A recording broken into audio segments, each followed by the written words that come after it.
ofada and gold ofada. This one we planted is all good, ofada good.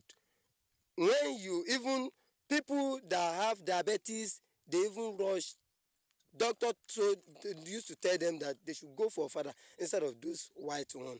Perhaps with more efforts in ofada rice production, the Gateway State has a future among states contributing to Nigeria's foreign exchange earnings in the world of agriculture.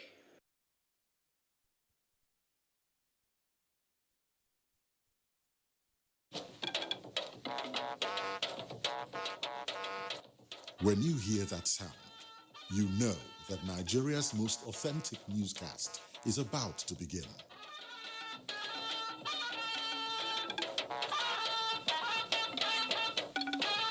NTA Network News. A national communion.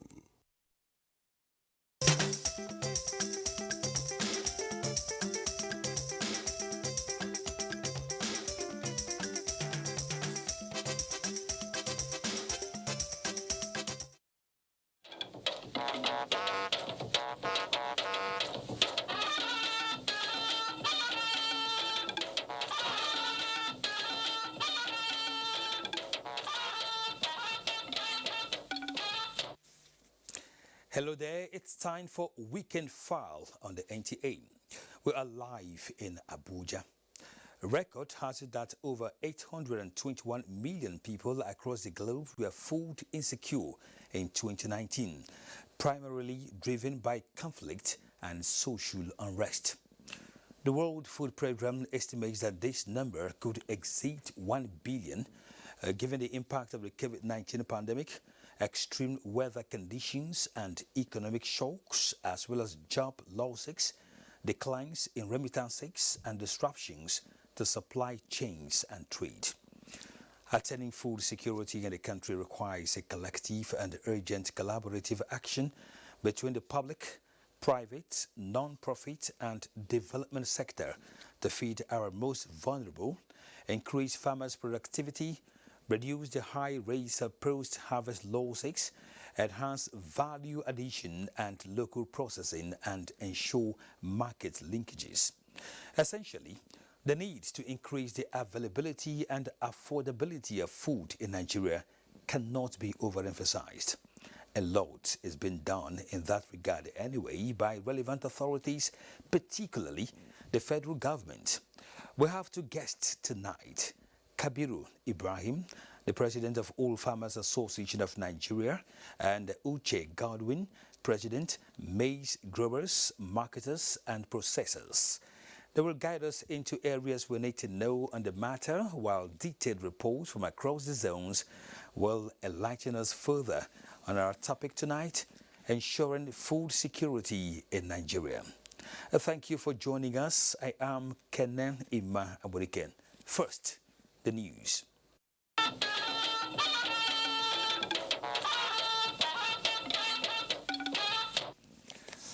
The federal government is working out modalities to assist rural farmers with affordable vehicles through cooperative groups to cushion the effect of COVID-19 pandemic and other variables on food security. The Ministry of Special Duties and Intergovernmental Affairs is leading the new initiative and has held an interministerial meeting to that effect. Bitara Yiben tells us more. Access to markets, especially cost of transportation, is said to be taking a toll on the price of foodstuff and the income of farmers. Now, the federal government, through the Ministry of Special Duties and Intergovernmental Affairs, is introducing a program that will mitigate difficulties encountered by rural farmers and other SME groups as part of the efforts to lift millions of Nigerians out of poverty. In collaboration with the Ministry of Agriculture and Rural Development and the private sector, thousands of buses under a hire purchase arrangement are to be rolled out. The whole essence here is to ensure that our rural folks have access to decent transportation facility. And now that there is a slight adjustment of the price of oil, PMS, we do recognize some Shylock businessmen who decide to take advantage. So once this is realized, we believe it will do quite a lot to stabilize the price system for the benefit of our people. The project is to be launched by President Buhari as soon as modalities have been put in place. In Abuja, Mitaire Ikben, NTA News. Now, the co-chair of Bill Gates Foundation, Aliko Dangote, and other development partners have commended Nigeria's proactive response towards flattening the curve of coronavirus pandemic and sustaining the laudable gains of polio eradication. The development partners made the remarks during the 2020 primary healthcare review meeting between the officials of Kaduna State Government and development partners that was held virtually at the Government House, Kaduna. Muhammad Umar Ajingi reports. This time around, the annual review meeting to take stock of achievements and challenges faced in the year on the quality of healthcare services rendered to especially pregnant women and children was attended by almost all the relevant stakeholders from within and outside Nigeria. Some of the major partners such as Bill Gates, head of Global Fund Maria Ikroa, participated virtually from their respective countries, while the Minister of Health, Dr. Osage Ehaneri, Emir of Zazzau, Chairman of Nigeria Governors Forum Kaide Fahimi, and Aliko Dangote also joined from their respective locations within Nigeria. This is crucial to ensure continued delivery of primary healthcare services. Our new realities teach us to consider other sustainable options to drive coordinated, not just for the period of the pandemic, but beyond. Despite the impact of COVID-19 in all over Nigeria, I am encouraged by the efforts of Kaduna State. The participants lauded the quick response and adequate measures taken to protect citizens from coronavirus, as well as effort made in eradicating polio out of the health space of the country.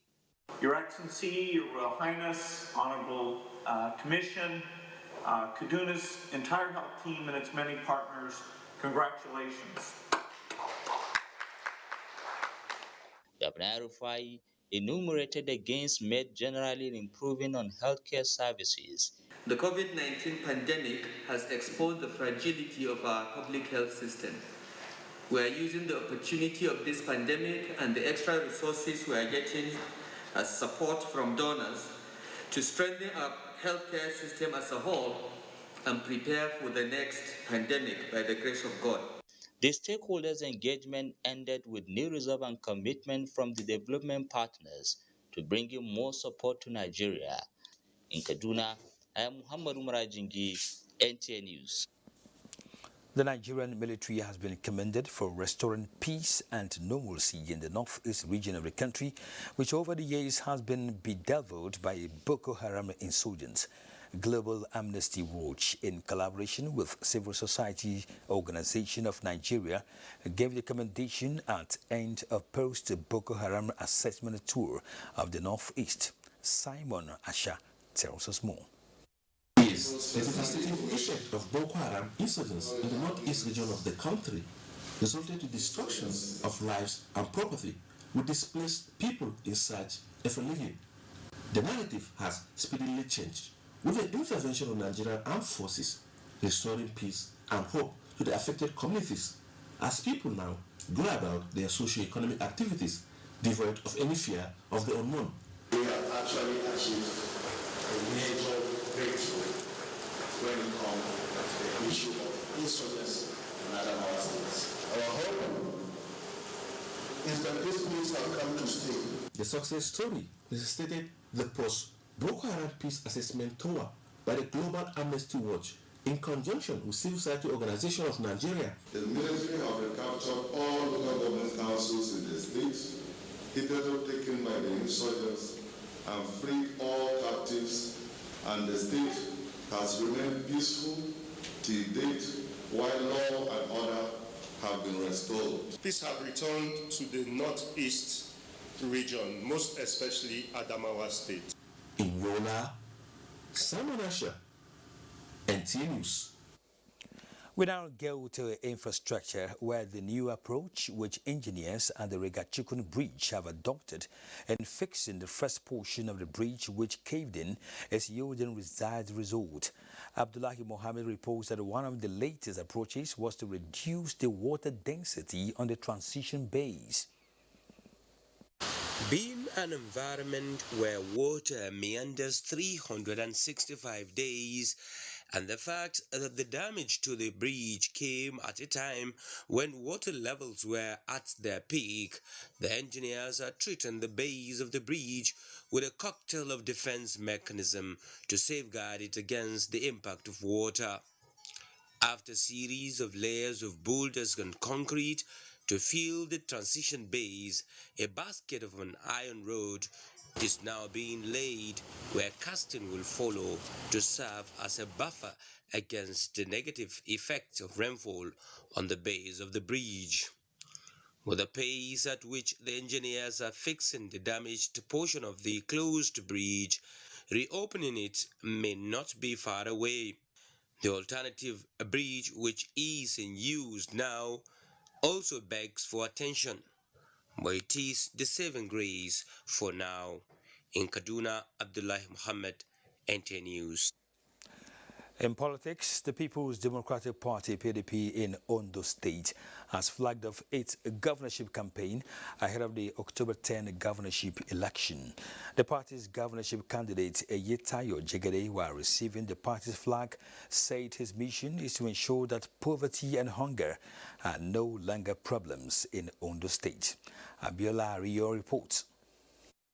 The PDP rally brought together party stalwarts from across the country who came to affirm their support for the candidacy of Eyitayo Jegede in the Ondo State governorship elections. Presenting the party's flag to the candidates, National Chairman of the party, Uche Secondus, and the Governor of Oyo State, who doubles as the Chairman, Ondo PDP governorship campaign, Seyi Makinde, appealed to the people of the state to make the right choice by electing the PDP candidates, saying the state had lacked substantial progress in the last 4 years and requires a visionary leader like Eyitayo. We want freedom for the entire Southwest. We expect you, the great people of Ondo State, to consolidate on that victory for PDP. For the youth, there will be industry, there will be development. Other party leaders said that PDP should be given the opportunity to govern Ondo State again, urging the electorate to come out en masse and cast their votes for the PDP come October 10. In Akure, Abiola Rio, NTA News. The election bid of Pastor Osagier Izeyamu of the APC has been endorsed by a group known as Friends for Simple Agenda. The group is made up of eligible voters who are in different trades and occupations. Ogochukwu Kaona reports. A man like this, who knows everybody, who knows what politics is all about, who knows what running a government is all about, we will be safe. Basically because of his simple agenda, we are supporting him. Pastor Izeyamu commended the people for their confidence in its manifesto. Simple agenda, the solution to our problems. And these are the problems I looked at. And I came up with a simple agenda. Something that I believe will be simple enough for people to remember. So that when I'm in government, you also continue to remind me. Meanwhile, Oedo local government has taken its turn in the APC ward-to-ward campaign. Members of the APC campaign train were in Amegbe Ward 2, Sakwamba Wards 9 to 12, New Benin Wards 6 to 8. It is time for you as landlords to serve the red card to the tenant. And as you can see, even before you reminded him, what you're asking for is in his paper. Pastor Izeyamu visited the Enoje of Urolo, Jackson Igbinogene, in his palace to seek his prayer and support. He also had audience with members of Iyekoba Youth Association. In Benin, Ogochukwu Kaona, NTA News. Away from politics, the NTA 2 Children Virtual Representation Grand Finale has taken place Annie Daniel reports that winners will be smiling home with mouth-watering prizes.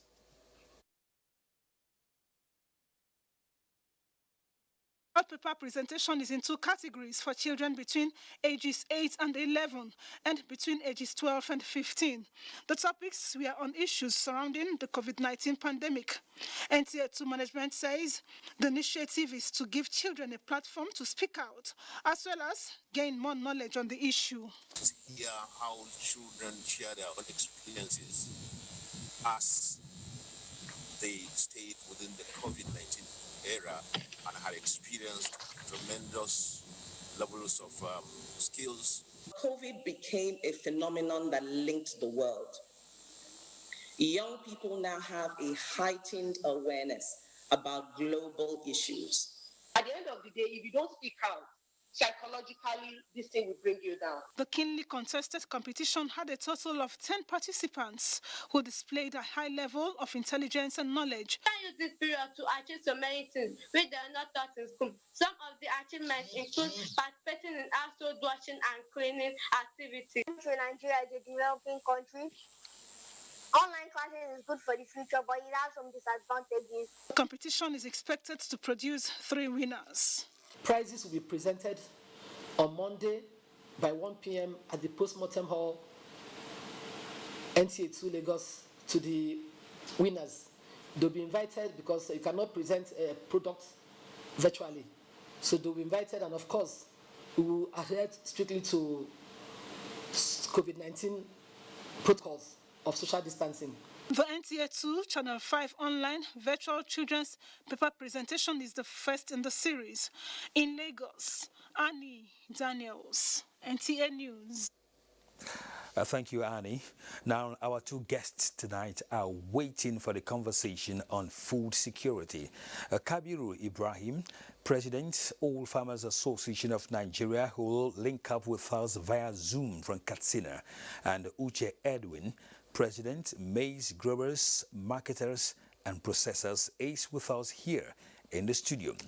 We have reports as usual from across the zones on our topic, ensuring food security in Nigeria. But that will be after this break. At Elizade Autoland, we don't just sell quality, we build quality.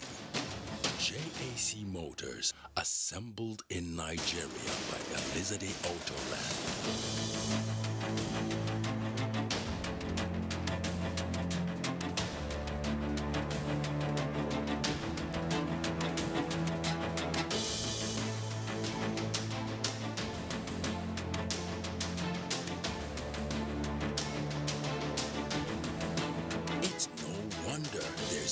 High demand for fleets of JAC Motor brands by members of the public and private sectors. JAC Motors are clearly built with one purpose in mind. They are built to serve. Elizade Autoland, sole distributor of JAC Motors in Nigeria. Issa too like football on Top Go TV. So they him forget say him be best man for him party wedding. Amaka disappoint her bobo all because of football. Kola and the family supposed come out, but then gas change plans because for this new football season, Go TV get correct football action will make sense. Get Go TV decoder, we come with 1 month Go TV Max subscription for only 9,500 naira. Go TV, live it.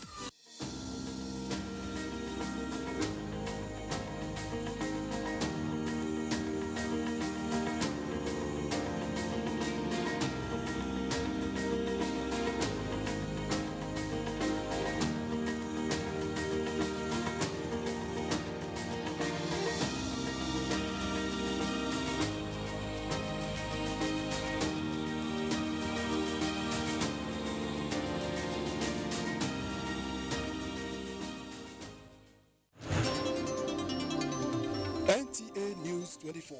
A 24-hour news station brings to you news and happenings 7 days a week. News at 10 a.m., news update at 11 and 1 p.m. News desk at 3 p.m. and 6 p.m. and late evening news at 11 p.m. Follow us on any of our platforms and keep abreast of events and current affairs within and outside our shores. We are on DSTV channel 419, GoTV channel 46, Star Times channel 101, and Free TV channel 703. Join us.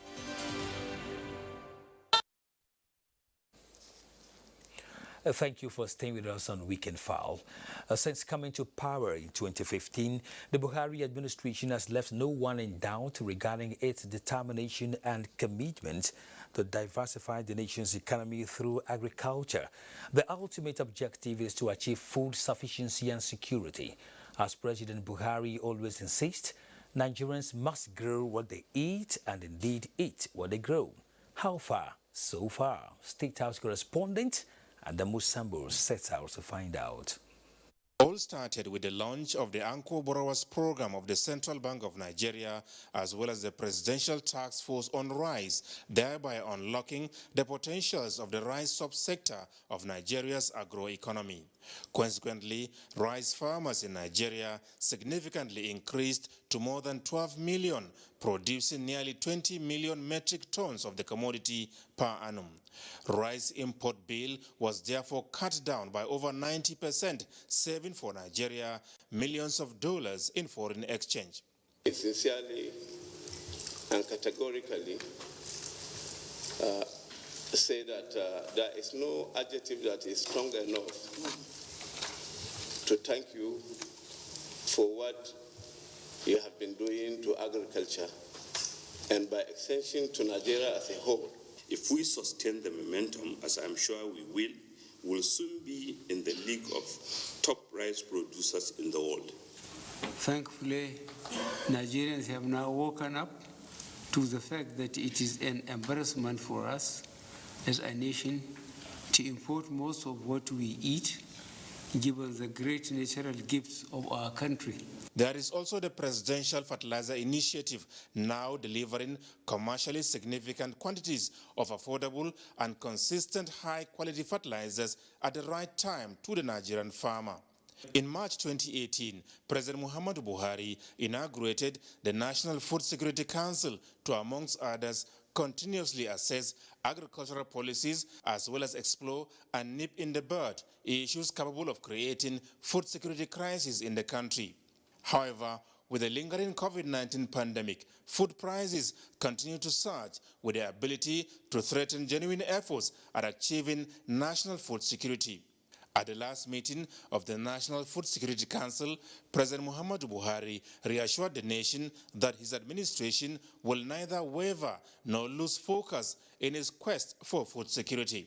The nation thanks our farmers for rising to the occasion and answering our national call. I want to assure you that this government will continue to support these initiatives and many more to come. However, floods are not helping matters, as recent incidences have adversely impacted on agricultural development. Lives were lost and livelihoods wiped away. As a government, we will do all it takes to support those impacted by this disaster. Already, we are working to ensure the losses from this wet season are replaced with the coming dry planting season.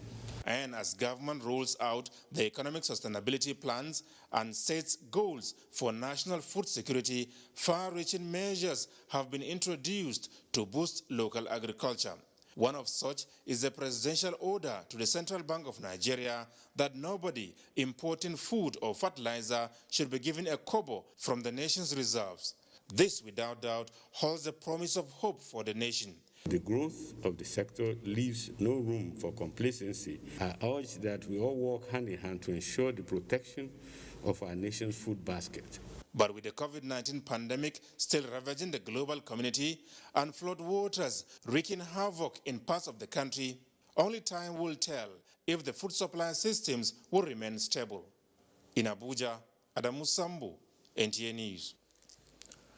Prices of food items at Dawatnau Market in Kano State have slightly declined as a result of new farm produce, which forces down the already escalated prices of essential commodities.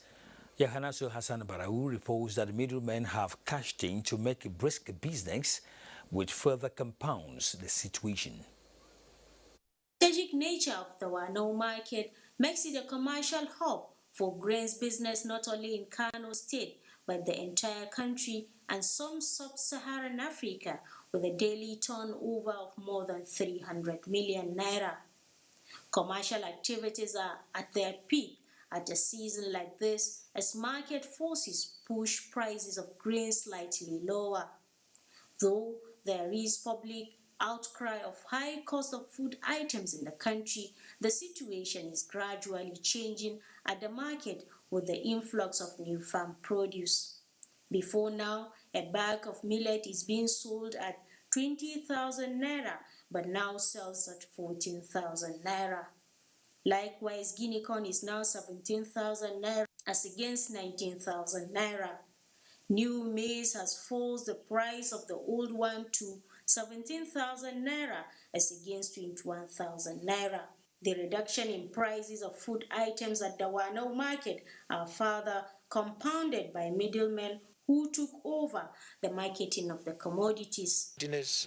And because of speculations, that is why. It's not because of the cost of production. I don't believe it is because of cost of production, because the government had done a lot. Fertilizer, government had provided, CBN is providing a lot of money to these people. Soft loan. In fact, because of COVID, they will reduce the rate of interest from 9% to 5%. Regarding the price of yam, can say it's okay. With 200 naira yams, one can feed his family. The Wano market and other grains market like Kwana Dawaki rice market may continue to strive and help in moderating prices of essential commodities despite the activities of middlemen, which constitute a hurdle between buyers and sellers, making prices of food items beyond the reach of the common man. In Kano, Yahana Sahasambaro, NTA News. All right, join me in welcoming Kabiru Ibrahim, President, All Farmers Association of Nigeria, AFAN, joining us via Zoom from Katsina, and Uche Edwin, President, Maize Growers, Processors and Marketers Association of Nigeria. Thank you for joining us, gentlemen, tonight. It's wonderful being here. Thank you. All right, let me start with the man in Katsina, and that's Kabiru Ibrahim. How would you describe the situation when we look at food insecurity right now in the nation? What is your outlook towards that? There are many challenges.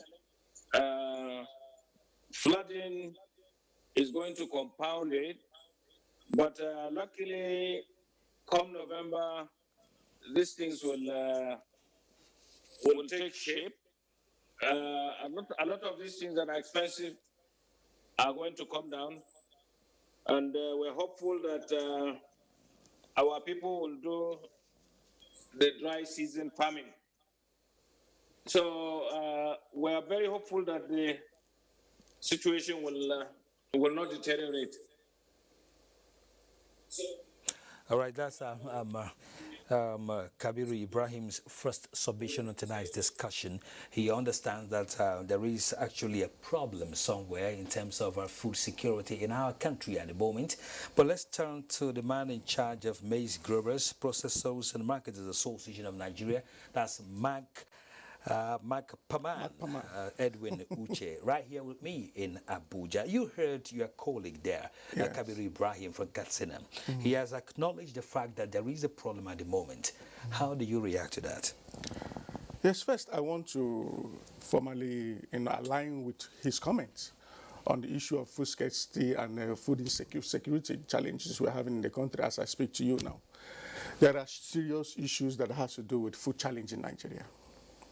We're having issues that borders on food security, which most of us can trace to the COVID-19 challenge. We've been doing this analysis over and over again, and it is a global problem, it's a global challenge. Food challenge is a global challenge, it's not limited to Nigeria alone. And as I speak to you, the COVID-19 had a very negative impact in food production. It had impact in the movement. In virtually everything. Yes. It had impact in the movement of food from the rural area to the urban area. It had impact in the supply chain process. It had impact in the support infrastructure to farmers in terms of availability of agrochemicals, the availability of virtually technical services that advances food production and the rest of it. So when you have gaps existing in these areas, it will adversely affect the output, the production process, and also the cultivation process. But good enough, our farmers are gradually coming out of the challenge.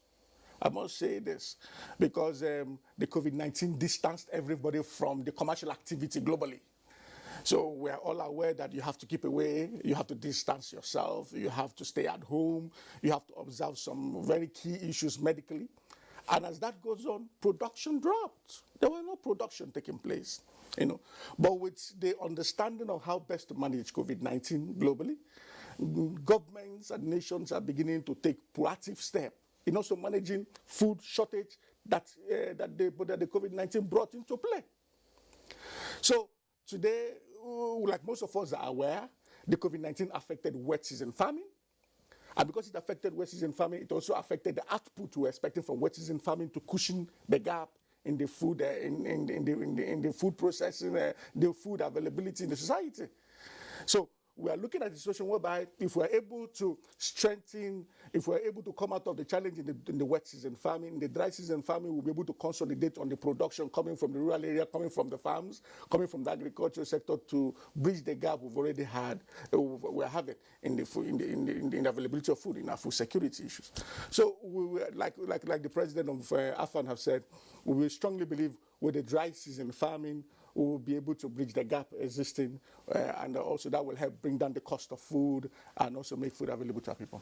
All right, Kabiru Ibrahim, who is in Katsina, we can't reach him at the moment due to some challenges, but we hope to talk to him as soon as he reappears on Zoom. In the meantime, Dr. Edwin is here. You mentioned about what Kabiru Ibrahim has mentioned. We have hopes that things will clear, but we know that for long, smallholder farmers in our country has continued to do, subsistence farming, which is not likely to meet up with our food issues. Mm-hmm. And we know that the government, particularly the federal government, is doing certain things to, alleviate the situation. Now, you lead a very noble group. What has been happening so far? What are the benefits coming from the government, and how are these things being put into use for us to be a little bit comfortable in terms of food? First, I want to really thank you for this this question, because to be very honest, it goes direct to addressing the gaps and the challenges we're having and how best the situation has improved. I must tell you, I must commend the federal government, I must commend the President of the Federal Republic for the proactive step he is taking with his team to address gaps and challenges in the agricultural sector. Okay. And I must also commend the CBN Anchor Borrow program, which was heavily supported by His Excellency, the President of the Federal Republic, which has played a critical role in addressing and supporting smallholder farmers who drive the basis of our agricultural activities at the rural area and contribute immensely in the output, the produce we have today that supports both local consumption and industrial use. I want to look at one particular program in question, the Anchor Borrow program. The what? The Anchor Borrow program, okay. The CBN Anchor Borrow program. Anchor Borrow program. Yes, the Anchor Borrow program has played a critical role in addressing the gaps in agricultural value chain. It has supported lots and lots of farmers in the area of rice, in the area of maize, cassava, oil palm, wheat. You can continue to count. The Anchor Borrow program has been able to advance inputs to farmers, have been able to advance technology to farmers, mechanization to farmers, capacity to farmers, finance to farmers, to make the smallholder farmer have a lease of livelihood. That's been able to provide funding, that's been able to scale up, support them at the bottom of the pyramid to help scale up production, which has made life a bit more easier for them. So the Anchor Borrow program is one product of the federal government that I always want to discuss, because It is one of the best government policies that I can tell you we've had over the years. The design and the approach of the Anchor Borrow program has made it possible that for a smallholder farmer to benefit from agricultural opportunity unlike what was obtainable in the past.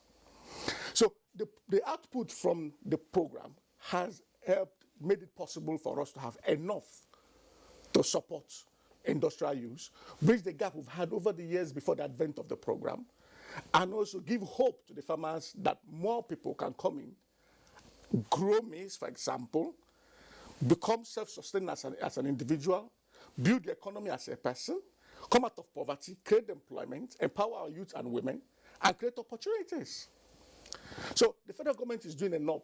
It's doing a lot to support agriculture. All right. To the Anchor Borrow program. And also, I also want to mention this. Okay. The Ministry of Agriculture is also doing a lot in providing equipment, providing mentorship, leadership, direction in the area of agriculture.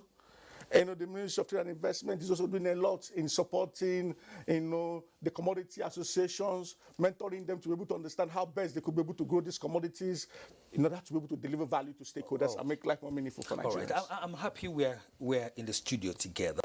Let's find out how Ibrahim, Kabiru Ibrahim is faring in Katsina at the moment.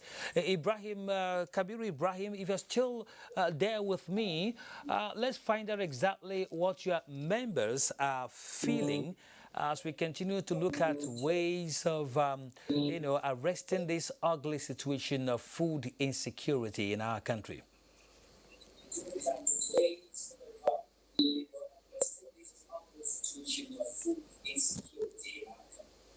Our people are working assiduously to make sure that there is food available and at a very reasonable price to Nigerians. There is an attraction from the policies of this government of new entrants into the farming community.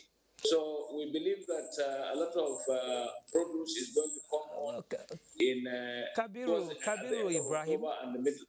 Hello, Kabiru Ibrahim. So if you can hear me right now, please could you adjust your sitting position? Yes, exactly. Let's see each other. Exactly. Kabiru Ibrahim, yes, you are doing well at the moment. Exactly. Let's look at each other. Don't look at your TV set. Let's talk directly. Talk to exactly. So go ahead. You're still looking there. Talk to me. Yes, go ahead. Talk to me. Go ahead, Kabiru. Yes. Can you hear me? Exactly. I can. Yes, I said our people are working assiduously to make sure that there is food more abundant. We have setbacks due to flooding and a lot of insecurity, but our people are working very hard to be sure that the country is fed. We have 200 million mouths to feed, and we're working assiduously towards doing that. All right, I heard that from you, but I'd like to stay with you, some more, because you are based in the north, where, of course, we have lots of agricultural activities, going on in our country, Nigeria. So let's take a broader look at what is actually going on right now. Things may not be okay, but I know that it behoves on you and your members to do well so that as we fight food security, we might be counting our, gains as we go along. So what are we looking at, beyond now?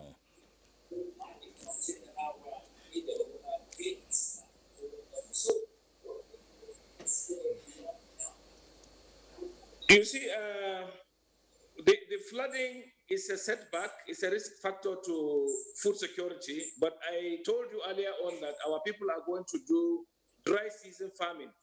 Our people are already working towards doing that to ensure that there is sufficient food in the country. Yes, I'm still with you. All right, that's Kabiru Ibrahim. For now, he's in Katsina And of course, he knows what his colleagues are doing at the moment to ensure that food security is actually achieved in our country. Of course, you're watching Weekend File on the network service of the Nigerian Television Authority. It's time for a break. When we come back, more reports and more discussion. We don't almost reach, Abby. Okay. Guys, the mechanic is almost here. Madam! So what do you think is wrong? Madam, no be smart to worry this your bike, carburetor and radiator. You don't bafuka. If you want fix that, 50,000. I guess I have no choice. Give me size 10 Allen Q.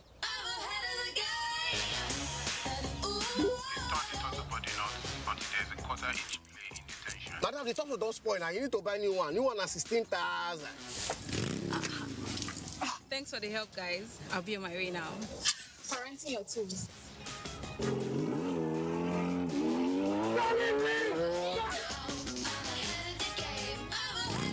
what you've never done before. Find your first with these mega data plans. Dial *777#. Son, being good at something requires strength. It requires putting in more. That's why the new improved Bonvita is packed with vitality and a richer, creamier taste.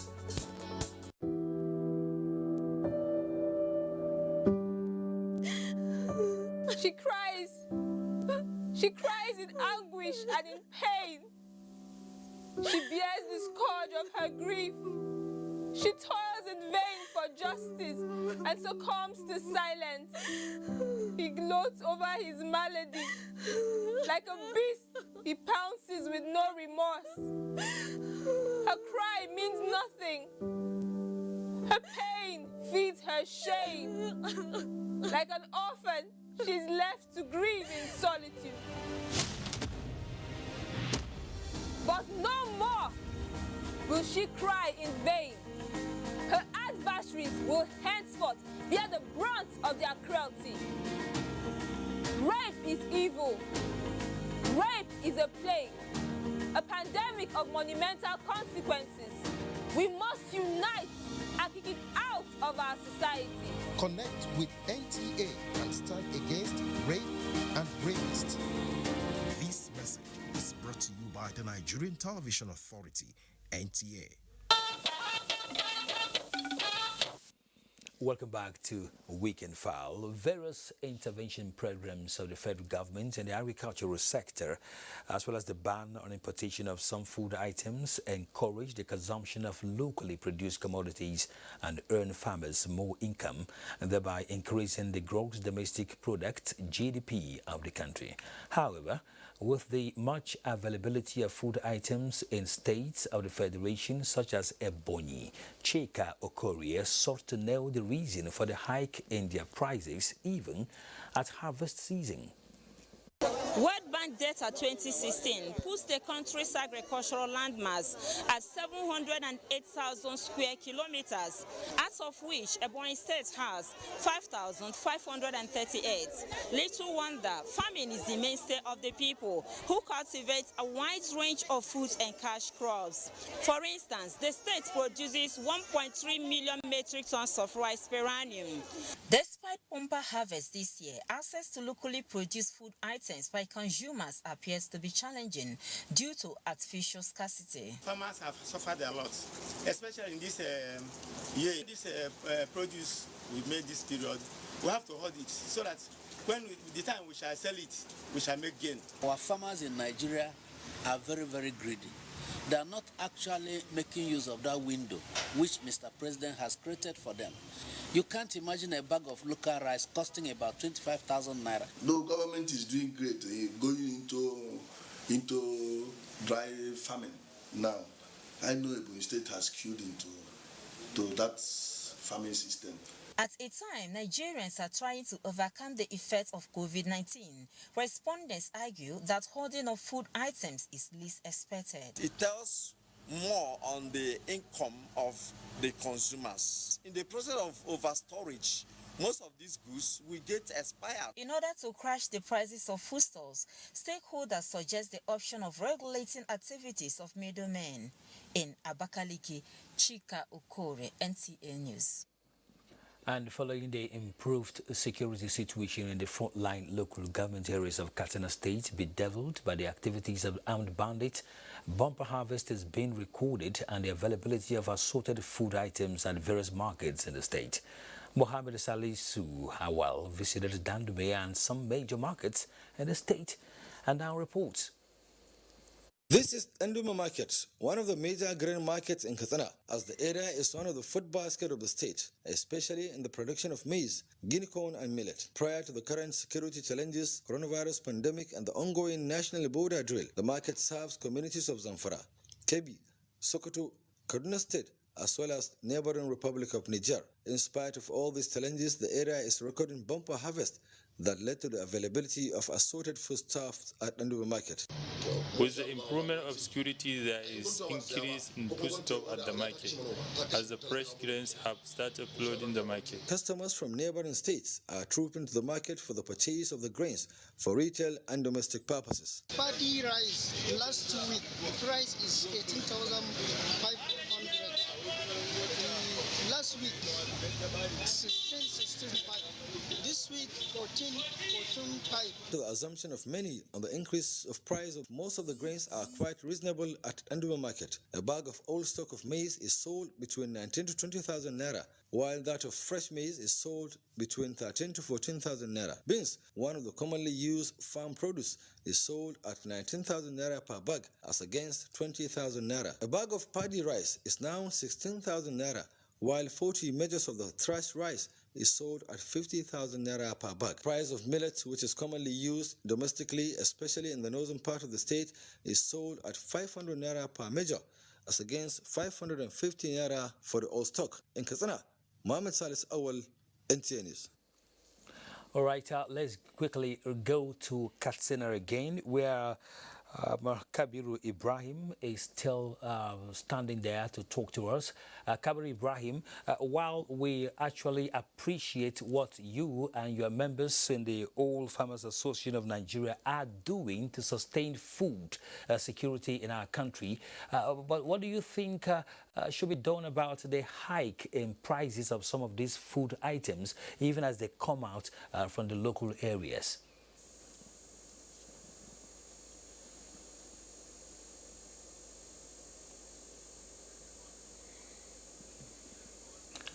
Kabiru Ibrahim, you can unmute your audio at this point so that we can hear you. Yes.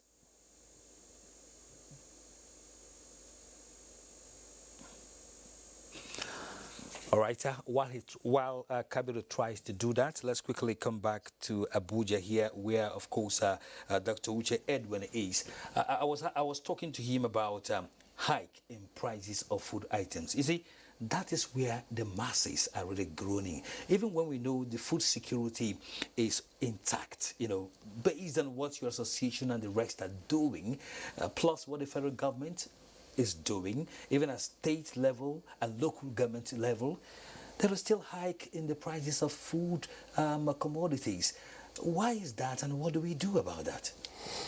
Yes, you know, it's still, like I said earlier, it still stems, we're just recovering from COVID-19. Look, and as I speak to you... Let's shift a little bit away from COVID-19, because food will always be there, whether a pandemic comes or not. We will not completely rule away the effects. We're not doing that. We're not. I must tell you this. Agriculture is time-bound. When you're growing a particular commodity, and for one reason or the other, you lose the season, the output becomes poor. And when the output becomes poor, it affects what goes out there for consumption and use, for industrially and otherwise. Is there a problem of the middlemen here? Yes, we also have a problem of the middlemen. You cannot rule that out. What do they do, and how do you tackle them? No, the bottom line there is this. The middleman tends to buy our commodities from the farm gates because they have a lot of resources. They mop up what is there, store up, wait for scarcity, and sell. Okay, that's a pure business. Pure business. But is that Isn't that detrimental to our quest for food security? Yes, it is, but what the truth there is this: you cannot. This is their business, this is what they do. But what the associations are doing now is strengthening what we call the warehouse receipt system, where the associations with support from the Central Bank of Nigeria, the Ministry of Agriculture, tends to help their farmers procure this at the farm gates, store it at the minimal cost, and also sell to the consumers at a more manageable cost, a more accommodating cost, a cost that the final consumer can be able to afford.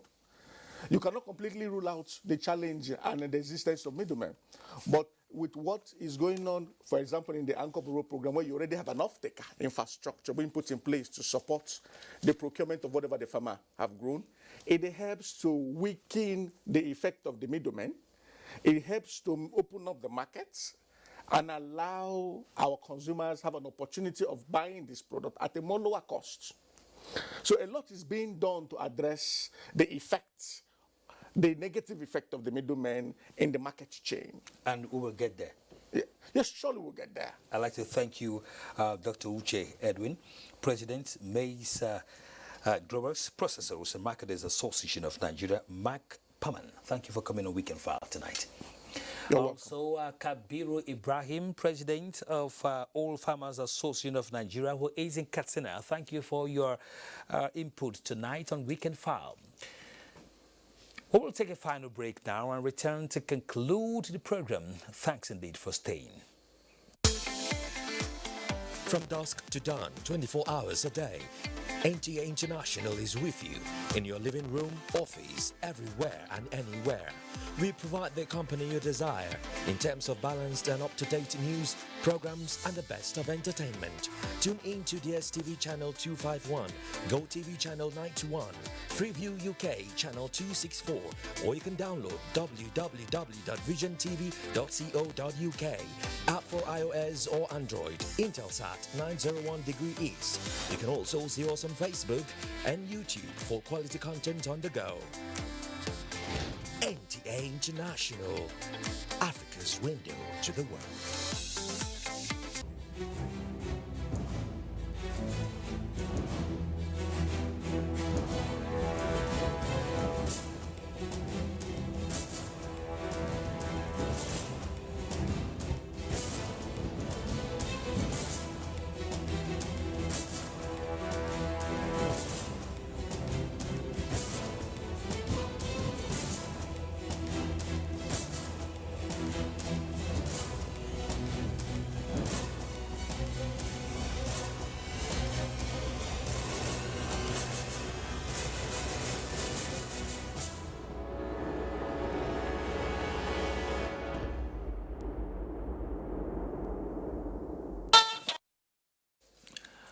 Ministry of Sports to establish Olympic camps in preparation for Tokyo